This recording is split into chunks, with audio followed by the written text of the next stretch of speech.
Soy profesor titular de la Universidad de Buenos Aires en la Facultad de Ciencias Exactas y Naturales. Soy investigador superior del CONICET. Soy miembro de la Academia Nacional de Ciencias que fundó Sarmiento, que está en Córdoba. Soy miembro de la Academia Nacional de Ciencias Exactas, Físicas y Naturales de la Argentina. Y soy miembro de la National Academy of Sciences de Estados Unidos que fundó Abraham Lincoln.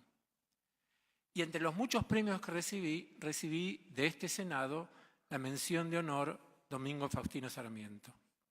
Por lo tanto, es un honor para mí hablar en este lugar por primera vez y recuerdo muy bien el acto en que recibí esa mención, que es creo que es uno de los premios más importantes que da esta institución.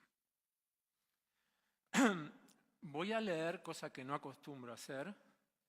Es muy parecida a la presentación que hice en Diputados, pero le agregué algunas cosas que tienen que ver justamente con la repercusión y las críticas que vi en la web a algunas de las cosas que voy a contar.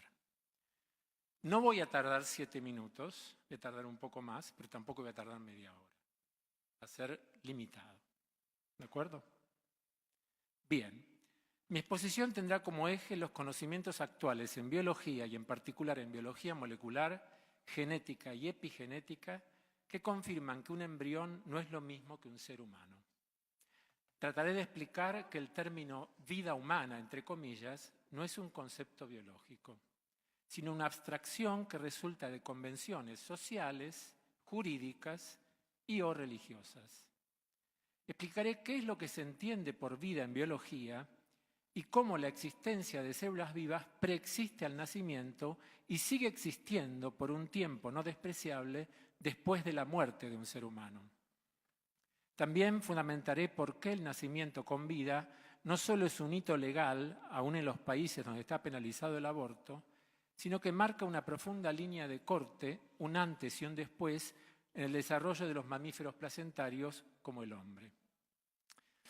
La unión del espermatozoide con el óvulo para formar el cigoto es condición necesaria pero no suficiente para generar un ser humano. La información genética proveniente de los padres no es suficiente y es necesaria otra información provista por la mujer a través de la placenta. Los humanos somos mamíferos placentarios. Somos mamíferos por tener pelo y producir leche y placentarios porque el desarrollo del embrión solo puede completarse dentro del útero. Durante los 9 meses de embarazo, la mujer no solo aporta a través del intercambio placentario el oxígeno y los alimentos necesarios para que el embrión progrese, sino también anticuerpos fabricados por ella que protegen al embrión o al feto de posibles infecciones. Además, las sustancias de desecho y el anhídrido carbónico generados por el feto pasan de su sangre a la de la mujer a través de la placenta, de modo de que sin este intercambio placentario ni el embrión implantado ni el feto podrían progresar porque se intoxicarían. Más recientemente se ha descubierto que las células y órganos del embrión y más tarde del feto sufren cambios epigenéticos durante el embarazo que son consecuencia de la íntima relación con la mujer gestante y sin los cuales el nacido no progresaría. Dichos cambios no implican modificación de la información genética contenida en el ADN, sino cambios en la regulación de la expresión de los genes. Por otra parte, nadie ha logrado crear un mamífero completamente desarrollado fuera del útero. Cuando digo un mamífero, digo también un humano. La implantación es absolutamente necesaria. Todo esto indica que el embrión y el feto no son seres independientes de la mujer gestante, sino que hasta el nacimiento son casi como un órgano de la madre. Y tengo que aclarar esto que no estaba en mi escrito. Si por tener un genoma único, cosa que voy a discutir después, el embrión y el feto fueran considerados una vida humana, un ser humano independiente, serían rechazados por la madre. Serían rechazados por el sistema inmunológico de la madre. ¿Por qué serían rechazados? Porque tienen la mitad de sus genes provenientes de ella, pero la otra mitad proveniente del padre. Y todo cuerpo extraño sería rechazado. Por lo tanto, el embrión no es rechazado porque hay un complejo sistema de tolerancia inmunológica que lo hace reconocer como si fuera un órgano propio. Y eso es algo que es terriblemente complejo y es único en los mamíferos. La mujer gestante tolera al embrión pese a tener genes de otro individuo que es el hombre. Para la mayor parte de las legislaciones, incluso la de los países donde está penalizado el aborto, la persona humana comienza con el nacimiento con vida, es decir, cuando el bebé se separa completamente de la madre. Establecen que si el embarazo se interrumpe en forma natural o provocada antes del nacimiento, la persona se dará por no haber existido nunca jamás, y esto ha sido mencionado acá varias veces. No hay conflicto entonces en considerar distintos el concepto de persona y el concepto de embrión o feto.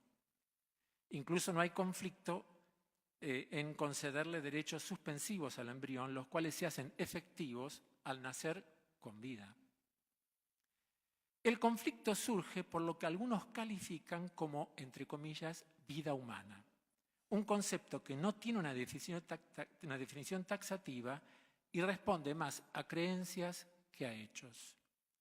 Quienes se oponen a la despenalización del aborto argumentan que desde la concepción, es decir, desde la unión del óvulo con el espermatozoide, el cigoto es vida humana y en consecuencia, tanto si se trata de cigotos o embriones producidos in vitro en protocolos de fecundación asistida, como de cigotos o embriones desarrollándose intrauterinamente, eliminarlos o descartarlos implicaría cometer un homicidio. La biología no define vida humana, sino vida. La vida es una forma particular de organización de la materia que cumple con dos condiciones esenciales: reproducción y metabolismo. La definición de vida sensu stricto está referida solo a las células. Una célula viva lo está porque puede dividirse y puede metabolizar. La definición de vida celular no es relativa sino absoluta y no es el resultado de ninguna convención social ni jurídica. Las células de un embrión están vivas, así como las del feto y las del bebé o las del adulto. Pero también están vivos los espermatozoides eyaculados fuera de la vagina, los óvulos que son eliminados en cada menstruación y las células de la placenta que se desecha en cada parto están también vivas. Las células de un humano que acaba de morir siguen vivas por un tiempo no despreciable y al respecto cabe preguntarse por qué para algunos es aceptable concebir que después de la muerte legal de una persona, definida en función del cese de la actividad cerebral o el latido del corazón, sus células sigan vivas por un tiempo y resulta para esas mismas personas difícil concebir que un embrión humano esté formado por células vivas, pero todavía no es un ser humano. Todo lo anterior nos lleva a considerar el estatus del embrión. Para la biología, un embrión es un embrión y no un ser humano. En todo caso, es un proyecto de ser humano que necesita una serie de pasos que ocurren dentro del útero para llegar a ser un ser humano. El concepto de vida humana es una convención arbitraria que responde a acuerdos sociales, jurídicos o religiosos, pero que escapa al rigor del conocimiento científico.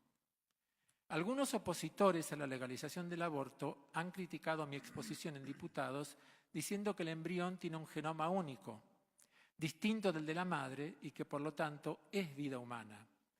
El cordón umbilical y la placenta están constituidos por células con ese genoma único.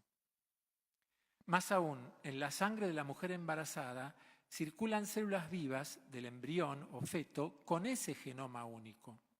Y son justamente esas células del embrión que circulan en la sangre de la mujer embarazada las que permiten hoy en día, y no hace 5 años, realizar diagnóstico prenatal del feto con una pequeña muestra de sangre de la mujer sin necesidad de recurrir ni a la amniocentesis ni a la biopsia de las vellosidades coriónicas, que es lo que se utilizaba de manera rutinaria. O sea, la madre o la mujer gestante tiene en su sangre células de ese genoma único. Lo que sí tiene el óvulo fecundado es pluripotencia, es decir, la capacidad de generar todos los tejidos y órganos del nuevo individuo. Pero esa propiedad hoy sabemos que ya no es exclusiva del huevo fecundado, ya que el inglés John Gurdon y el japonés Shinya Yamanaka obtuvieron el premio Nobel en 2012 justamente por el descubrimiento de que células adultas pueden reprogramarse para convertirse en pluripotentes. Es decir, que hoy en día puede generarse, se podría generar, esperemos que no, un embrión a partir de células adultas sin necesidad de fecundación entre un espermatozoide y un óvulo. Esta divergencia de criterios lleva a la dificultad de ponerse de acuerdo sobre el estatus del embrión, pero deberíamos ponernos de acuerdo en que no es un ser humano y que por lo tanto no sería un crimen interrumpir el embarazo prematuramente. Prueba de que para la actual ley argentina la interrupción del embarazo no es equivalente a un homicidio son, y esto se habló aquí también, el hecho de que la pena por practicar un aborto es muy inferior a la de un homicidio, sobre todo si se tiene en cuenta que el supuesto ser humano que es víctima se encuentra totalmente indefenso. La ley entonces diferencia al embrión y al feto del ser humano nacido ya no solo como persona jurídica, sino también como objeto de un delito. El segundo hecho es el hecho de que esté permitido abortar en casos de violación o de peligro de vida de la mujer gestante. Si el embrión o feto fueran seres humanos, en un país donde no es legal la pena de muerte, ¿qué categoría inferior tendría ese ser humano proveniente de una violación respecto de los que no son resultado de ella, como para que sea permitido, entre comillas, matarlo? Resulta interesante recurrir a la definición de aborto que figura en la 6ª edición de un diccionario de genética de King y Stansfield de 2002. La primera acepción dice aborto: la expulsión de un feto humano del útero por causas naturales antes de que sea capaz de sobrevivir independientemente. Y la segunda acepción dice: la terminación deliberada de un embarazo humano, muy a menudo realizada durante las primeras 28 semanas de embarazo. Como se ve, en ninguna de las dos acepciones se menciona ni la vida humana, ni la palabra matar u homicidio. Todo lo dicho no implica que no se deba proteger a la mujer embarazada y a su embrión, pero la mujer embarazada tiene que tener la opción y el derecho a interrumpir el embarazo prematuramente. De lo contrario, se convierte en una especie de esclava de su embrión a causa de convenciones sociales o religiosas que no se condicen con la gradualidad del desarrollo intrauterino. Por eso los legisladores deben pensar en la cantidad de mujeres que por hacerse abortos en lugares inadecuados tienen infecciones, en la cantidad de adolescentes que por no abortar tienen que llevar un embarazo a término y criar a un bebé cuando todavía son niñas o darlo en adopción en condiciones a menudo ilegales. En la cantidad de genetistas que hacen diagnóstico prenatal, detectan que el embrión va a nacer con una enfermedad no curable y se lavan las manos al no garantizar la opción de la interrupción del embarazo. En la cantidad de situaciones en las que se sabe que el embrión va a nacer mal y aún así, sin diagnóstico genético, no se permite la interrupción. Pido a aquellos que tienen convicciones filosóficas o religiosas respecto de lo que llaman comienzo de la vida humana, que respeten la racionalidad de otros argumentos y que diferencien evidencia de dogma y hechos de creencias, porque no hay un absoluto y los legisladores deben legislar para todos. Muchas gracias, doctor. Senadora Elías. Está cortita la pregunta, presidente, le prometo. Una vez ya lo escuché al doctor calificar de subespecie humana a uno de nuestro interbloque, porque pensaba distinto. Ahora estoy viendo que hay también proyecto de ser humano y... Bueno, no, perdón, pero voy a la pregunta del senador Cobo, dijo eso una vez, pero no importa, no importa. No importa. ¿Le estáis preguntando quién? El senador Cobo, pero pero lo dejemos ahí. Sí. Voy a la pregunta. Usted ha dicho recién que si los médicos, voy a tratar de decirlo, si algo me equivoco, como lo ha dicho, me corrige, que si los médicos detectan que el embrión va a nacer mal y no recomiendan un aborto, es lavarse las manos. Algo así dijo, ¿verdad? No, lo dije recomendar. Bueno. Pero repita lo que yo dije. ¿Cómo lo dijo, perdón? No dan la posibilidad. Los médicos que detectan... Sí, en todas las partes del mundo donde está permitido el aborto hay lo que se llama genetic counseling. Si se hace un diagnóstico prenatal y se sabe que el niño va a nacer con una enfermedad para la cual no hay cura, se le da la posibilidad, se le informa a la madre o a la pareja que puede tener la posibilidad de interrumpir el embarazo. O sea que usted está de acuerdo o está propiciando el uso eugenésico del aborto. No, no es un uso eugenésico, es la voluntad de la madre. No, pero está claro que si de pronto detectan que es un niñito con síndrome de Down. Yo no dije o síndrome con- de Down, bueno, dije una enfermedad incurable. Una enfermedad incurable. ¿Usted Bueno, cree que el síndrome de Down no, es una enfermedad? No, a ver, una discapacidad. se llama síndrome. Pongamos una discapacidad. Pongamos Perdón, una discapacidad. ¿usted cree que el síndrome de Down No. es una enfermedad? Pues lo dijo usted, ¿eh? Está bien. No, no está bien, está mal. Le Ah, reconozco- bueno, yo tampoco. Está bien, concretemos la A ver, pregunta, la pregunta senadora. es esa. La pregunta es esa. ¿Cuál es? Si usted está de acuerdo, por lo visto, está recomendando abortos eugenésicos. No, no estoy recomendando aborto. El aborto no se recomienda. El aborto es una opción. Nunca se recomienda. Jamás. Y yo estaría en contra de que se recomiende el aborto. El aborto no es nada gratuito para una mujer que lo practica, No, sí está claro ni eso. es nada feliz de hacer. Está Es una claro opción. eso.